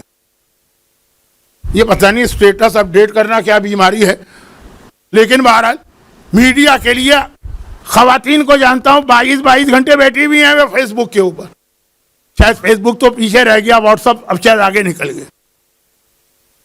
غنیمت سمجھیے ان مجلسوں کو، ان امام بارگاہوں کو، ان ہمارے سینٹرز کو، پھر بھی اس کے ذریعے ہمیں تھوڑا بہت نہیں، بہت سارا دین مل رہا ہے۔ یہ محبت اہل بیت ہے جو آپ کو یہاں پہ لے کے آتی. مجھ سے زیادہ بے وقوف کوئی نہیں ہے اگر میں سمجھوں گا کہ مجھے سننے کے لیے لوگ آ رہے ہیں. یہ حسین کی محبت. اتنا تو آپ اپنے سگے بھائی کے گھر نہیں جاتے ہوں گے سال میں جتنا مرتبہ آپ حسین کی صف عزا پہ آ کے بیٹھتے ہیں. تھکے ہوئے ہیں. میں جانتا ہوں بھائی بیمار ہے, آج اس سے ملنے جانا کہ آج بہت آفس میں تھک گئے, آج نہیں جائیں گے اگلے ہفتے جائیں گے. کتنے ہی تھکے ہوئے ہیں. محرم کے 10 دن آپ دیکھیے ساری تھکن اپنی جگہ پر ہے, نہ کھانے کا ہوش ہے نہ سونے کا ہوش ہے. کس محبت میں صف عزا پہ آ کے بیٹھ رہے ہیں؟ حسین کی محبت اور حسین کی ماں فاطمہ زہرا کی دعا چاہیے. یہی ہے نا غنیمت سمجھ. لیکن جب غنیمت سمجھے تو یہ بھی سوچی کہ یہ سارا نظام چل کیسے رہا. یقیناً اللہ کی تائید ہے, لیکن جب اللہ نے جہاں سے بات شروع کی تھی سورہ زوحہ کی آیت وہیں پہ ختم. اللہ نے جب پیغمبر جیسے اپنے حبیب کو بھی معجزے کے ذریعے سے دین پھیلانے کا حکم نہیں دیا. سورہ زوحہ کی جو آیت میں نے تلاوت کی نا, وَلَسَوْفَ يُعْطِيكَ رَبُّكَ فَتَرْضَىٰ أَلَمْ يَجِدْكَ يَتِيمًا فَآوَىٰ وَوَجَدَكَ عَائِلًا فَأَغْنَىٰ. ہم نے دولت خدیجہ کے ذریعے تجھے غنی کر دیا, تو غنی نہیں ہوا. دولت خدیجہ کے ذریعے اسلام غنی ہوا ہے, دنیا میں اسلام اس کے ذریعے پھیلا. سورہ فاتحہ جو عام طور پہ مجلس کے بعد پڑھائی جاتی ہے, اس لیے آج پڑھا دی گئی کہ آپ کو معلوم ہے تابوت نکلنے والا ہے, اور جب تابوت برآمد ہوتا ہے تو دعا کا وقت بھی نہیں ہوتا. تو خدا بندہ تمام مومنین و مومنات جو آج محبت رسول میں اور شہزادی فاطمہ زہرا کی یتیمی کی اس رات میں شہزادی کو پرسہ دینے آئے ہیں, ان کو ہر آفت و پریشانی سے محفوظ فرما, ان کی ساری حاجتیں پوری فرما, ان کے مرحومین کو اہل بیت اور فاطمہ زہرا کے ساتھیوں میں شامل فرما. جو انہوں نے اس وقت صف عزا کے لیے مدد کیا, اس کی برکتیں اس دنیا میں بھی عطا فرما اور آنے والی دنیا میں بھی. لیکن اللہ کے رسول نے جو سب سے بڑی پیغمبر کی خصوصیت, جو 100 نام کی ایک کتاب لکھی ہے نا, مائیکل ولیم ہارٹ یا ولیم مائیکل ہارٹ 100, پیغمبر کی سب سے بڑی خصوصیت لکھی کہ جو کہتے تھے پہلے خود عمل کرتے تھے. اب جو ہمیں پیغمبر نے پیغام دیا نا, خود بھی عمل کیا. کب؟ آج 28 صفر کی رات ہے نا, اس سے 2 راتیں پہلے جب پیغمبر اتنے بیمار پڑ چکے تھے کہ اب پیغمبر کے بدن میں اتنی طاقت نہ تھی کہ بستر سے اٹھ سکتے, لیکن کہا کہ میں مسجد میں جانا چاہتا ہوں. مولا نے فرمایا کہ یا رسول اللہ, ابھی آپ مثلا 10 دن پہلے تو مسجد میں ہو کے آئے. کہا نہیں, وہ مقصد کچھ اور تھا, آج جانے کا مقصد کچھ اور. اے علی, مجھے سہارا دے کے مسجد میں لے جاؤ. پیغمبر کو سہارا دینا پڑ رہا.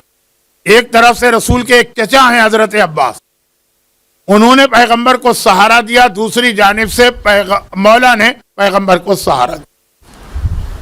اور اس دوران بلال حبشی کو یہ ذمہ داری دی گئی کہ تم اذان کی جگہ پہ جاؤ, اذان نہیں دو گے, اعلان کرو, اے مدینے والوں, آج اللہ کا رسول تم سب کو مسجد میں دیکھنا اور تم سے ایک بات کہنا چاہتا. کئی دن ہو گئے جب سے رسول بستر پہ گئے ہیں, لوگوں نے پیغمبر کی زیارت ہی نہیں کی. صرف ایک مرتبہ آئے تھے جو ابھی آپ نے روایت شروع میں سن لی.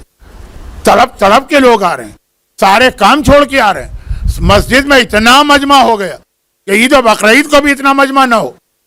اور جب ساری مسجد بھر گئی تب مولا اور عباس پیغمبر کو سہارا دے کر مسجد میں لائے. اب آج بھی مسجد کے اندر وہ راستہ بنا ہوا جہاں سے رسول اپنے حجرے سے نکل کے ممبر تک جاتے تھے. حجرہ اس طرف ہے, ممبر اس طرف ہے, پوری مسجد کراس کرتے تھے. لیکن آج بھی وہ راستہ ہے, پلرز کو دیکھیں اس کے اوپر نشاندہی ہے کہ یہاں سے گزرتے تھے. لوگوں کی نگاہیں ادھر ہیں, دروازہ کھلا, رسول نکلے. پیغمبر کو دیکھ کر ہر ایک کی چیخیں نکل گئی, کیونکہ اتنے کمزور ہو چکے ہیں. وہ جو کرتا ہے پیغمبر کے بدن پہ اتنا ڈھیلا پڑ چکا, اور اتنی مختصر مدت میں اب چیخیں نکل گئی لوگوں کی. لوگ رو رہے ہیں, اور پیغمبر ممبر پہ گئے, ممبر پہ تشریف فرما ہوئے اور کہا, اے مسلمانوں, مجھ سے بولا نہیں جا رہا.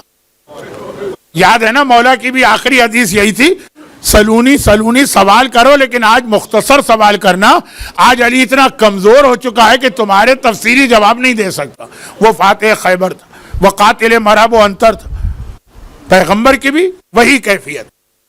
منبر پہ گئے اور کہا کہ آج میں کوئی خطاب کرنے یا تفصیلی بات کرنے نہیں آیا ہوں، آج تو میں صرف ایک کام کے لیے آیا ہوں، اب میں اپنے پروردگار کی بارگاہ میں کسی وقت بھی جا سکتا ہوں، اور میں یہ نہیں چاہتا، یہ معصوم کہہ رہا ہے، معصوم، میں یہ نہیں چاہتا کہ تم میں سے کسی کا حق میری گردن پر ہو اور وہ روز قیامت مجھ سے مانگ لے۔ اب یہ جو مال حرام کی بات تھی نا، اس کا مال آپ نے لیا ہے حرام طریقے سے، قیامت میں پل صراط پہ آپ کو روک کے کہے گا پہلے میرا حق دو پھر جنت۔ پیغمبر پہلے خود اپنے آپ کو پیش کر رہے ہیں، پھر ہم کو پیغام دے رہے ہیں، اگر کسی کا حق ہے تو مجھ سے ابھی مانگ لے، قیامت کے دن مجھ سے نہ مانگنا، مشکل ترین مرحلہ۔ ارے لوگ پھوٹ پھوٹ کے رونے لگے، یا رسول اللہ یہ آپ کیا فرما رہے ہیں، ہم سے برداشت نہیں ہو رہا آپ کا یہ جملہ۔ پیغمبر نے کہا لیکن قیامت میں کوئی کسی کی مدد نہیں کرے گا، وہاں مجھ سے مطالبہ نہ کرنا، جو تمہارا حق ہے یہی لے لو۔ یہ رسول رحمت للعالمین، معصوم۔ تیسری بار بھی پیغمبر نے کہا، مجمع، چیخیں نکل رہی ہیں لوگوں، دیوار سے لوگ سر ٹکرا رہے ہیں، جو ستون کے قریب بیٹھے پلر سے سر ٹکرا رہے ہیں، بھئی یا رسول اللہ اب ہم نہیں برداشت کر سکتے۔ مگر ایک آدمی کھڑا ہو گیا، کہا یا رسول اللہ مجھ میں یہ ہمت نہ تھی کہ میں یہ جملہ کہتا، لیکن آپ نے 3 بار دہرایا۔ فلاں جنگ کے موقع پر جب جنگ ختم ہوئی اور مال غنیمت جمع ہوا تو مال غنیمت دیکھنے کے لیے سارے مسلمان قریب آ گئے، بہت مجمع ہو گئے۔ آپ نے سب کو پیچھے ہٹانا شروع کر دی، آپ کے ہاتھ میں کوڑا تھا، کوڑے سے آپ اشارہ کر رہے تھے پیچھے ہٹو پیچھے ہٹو۔ اس وقت آپ کا کوڑا میرے جسم پہ پڑ گیا، میرے جسم پہ کوڑا لگ گئے، میرا کوئی قصور نہیں تھا، میری کوئی غلطی نہیں تھی، لیکن وہ کوڑا لگ گیا۔ یہ ایک حق ہے۔ پیغمبر کی آنکھوں میں آنسو آ گئے، کہا یہیں اپنا حق لے لے، قیامت میں مطالبہ نہ کرنا۔ اب ذرا مصائب کی منزل ہے، میں نہیں کہنا چاہتا کہ یہ توہین رسالت محسوس ہو رہی ہے، لیکن یہ ہمیں اور آپ کو اور اللہ کا رسول ایک پیغام دے رہا۔ کہا کہ یہیں پہ اپنا حق لے لے۔ کہا کہ یا رسول اللہ تو میں آگے آ جاؤں؟ کہا آگے آ جاؤ، کوڑا تو ہے ہی نہیں، پیغمبر خطبہ دینے آئے۔ ایک مرتبہ حسن و حسین سے کہا بیٹا ہمارے حجرے میں جاؤ، جو میرا کوڑا ہے جو میں ہر جگہ لے جاتا ہوں وہ لے کے آؤ۔ حسنین یہ کوڑا لے کے آ گئے، نانا کے ہاتھ میں دیا، نانا نے کوڑا لے کے اس مسلمان کے ہاتھ میں دیا، کہا اپنا حق لے لے۔ پورا مجمع چیخنے لگا، ارے تجھے کیا ہوا ہے، پیغمبر کے کوڑا مارے گا؟ اس نے کہا یا رسول اللہ میں بیٹھ رہا ہوں، مجھے نہیں چاہیے اپنا حق۔ پیغمبر نے کہا نہیں، خبردار کوئی نہ بولے، قیامت میں میرا اور اس کا معاملہ ہوگا۔ چنانچہ کہا آگے آ جا، وہ آگے آیا، کوڑا ہاتھ میں۔ کہا لیکن یا رسول اللہ ہاتھ جوڑ کے ایک گزارش اور کر دوں، جب آپ نے کوڑا مارا تھا تو میرے جسم پر اوپر کرتا نہیں تھا، تو آپ کے جسم پہ تو کرتا ہے۔ پیغمبر نے کہا ٹھیک۔ پیغمبر نے کرتے کے اوپر کے بٹن کھولے، کرتے کو اٹھایا کیونکہ اس کی پشت پہ کوڑا لگا تھا، اور ایک مرتبہ پشت کو ننگا کیا اور کہا اب آ جا، اب اپنا حق لے لے۔ وہ آگے بڑھا، برداشت نہیں ہو رہا، آپ ہوتے تو آپ سے برداشت ہوتا، برداشت نہیں ہو رہا، ارے تجھے کیا ہوا، کیا ہے، رسول کے کوڑا مارے گا؟ وہ جیسے ہی قریب آیا ایک مرتبہ اس کی بھی چیخیں نکل گئی، اس نے کوڑا ایک طرف پھینکا اور جو دونوں شانوں کے بیچ میں مہر نبوت تھی اس پہ ٹوٹ پڑا، بوسے پہ بوسا لے رہا۔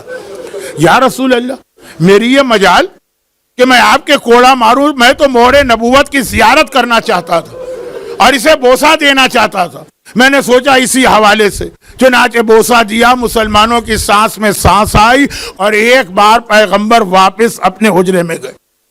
اور جیسے ہی حجرے میں پہنچے تو دیکھا کیا، انتہائی بے چینی اور بے قراری کے عالم میں فاطمہ ٹہل رہی ہے۔ کیوں؟ جب حسن و حسین دوڑ کے حجرے میں آئے تھے نانا کے، فاطمہ نے حیران ہو کر پوچھا تھا حسن بیٹا، حسین بیٹا، یہ نانا کو چھوڑ کے آ کے ہو گئے اور اتنی جلدی کس بات کی ہے؟ کہا اماں نانا نے اپنا کوڑا منگوایا۔ شہزادی کو حیرت ہوئی، بابا نے اس حالت میں کوڑا منگوایا، کیا کسی مجرم کو سزا دینا؟ کہا نہیں، ایک آدمی آیا ہے وہ کہہ رہا ہے کہ میں نانا کو کوڑا ماروں گا، اس لیے نانا نے کوڑا منگوایا۔ فاطمہ زہرا کی فریاد نکل گئی، کہا بیٹا حسن بیٹا حسین، اس کے سامنے جا کے کہنا کوڑے ہمیں مار لے، ہمارا نانا اتنا بیمار اتنا کمزور، اور ادھر فاطمہ بے چینی سے ٹہل رہی ہیں، ہائے میرے بابا پہ مسجد میں کیا گزر رہی ہے۔ اور جیسے ہی باپ آیا، فاطمہ نے ایک مرتبہ شکر کا سجدہ انجام دیا۔ اے شہزادی کونین، ابھی تو خالی آپ نے تصور کیا بابا کے کوڑا پڑے گا، ذرا میرے ساتھ کوفے سے شام کے راستے میں چلیے۔ یہ آپ کی یتیمہ سکینہ ہے، یہ آپ کا یتیم پوتا سجاد ہے، یہ آپ کی زینب ہے، سارے راستے کوڑا کھاتی جا رہی ہے۔ اور بس میرے آخری جملے کو یہی تو مرحلہ تھا کہ جب رسول آئے، فاطمہ شکر کے سجدے میں گری اور تڑپ کے باپ کو سہارا دے کے اپنے حجرے میں لائیں، اور پیغمبر فاطمہ کی گود میں سر رکھ کے سو گئے۔ اور صبح کا وقت ہوا، دروازے پہ دستک کی آواز آئی۔ فاطمہ نے پوچھا کون ہے؟ کسی کا جواب آیا، میں رسول سے ملاقات کرنا چاہتا ہوں۔ شہزادی نے آہستہ سے کہا، میرا بابا کتنے دنوں سے بے آرام تھا، آج ذرا سا آرام ملا ہے، نیند آ گئی ہے، کسی اور وقت آ جانا۔ خاموشی۔ تھوڑی دیر کے بعد دوبارہ دروازے پہ دستک کی آواز آئی۔ فاطمہ پوچھتی ہیں کون ہے؟ وہی آدمی کی آواز آتی ہے، رسول سے ملاقات کرنا ہے۔ شہزادی نے کہا کہ ابھی میرا بابا آرام کر رہا ہے، بعد میں آنا۔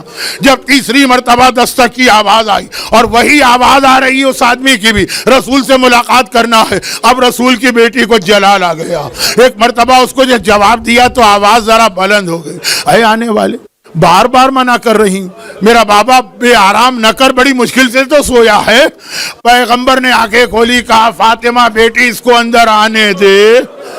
یہ وہ ہے جو آج تک کسی گھر کے دروازے پہ نہیں روکا، یہ انبیاء کے گھروں میں گیا، یہ اولیاء کے گھروں میں گیا، یہ آج تک کسی کے دروازے پہ نہیں روکا، لیکن یہ تیرے گھر کا احترام ہے۔ یہ اپنی مرضی سے تو کہیں جاتا ہی نہیں ہے، یہ تو حکم خدا سے آتا ہے، لیکن اسے پتا ہے خدا کے حکم پہ عمل نہیں ہو سکتا جب تک کہ فاطمہ کی رضامندی شامل نہ ہو۔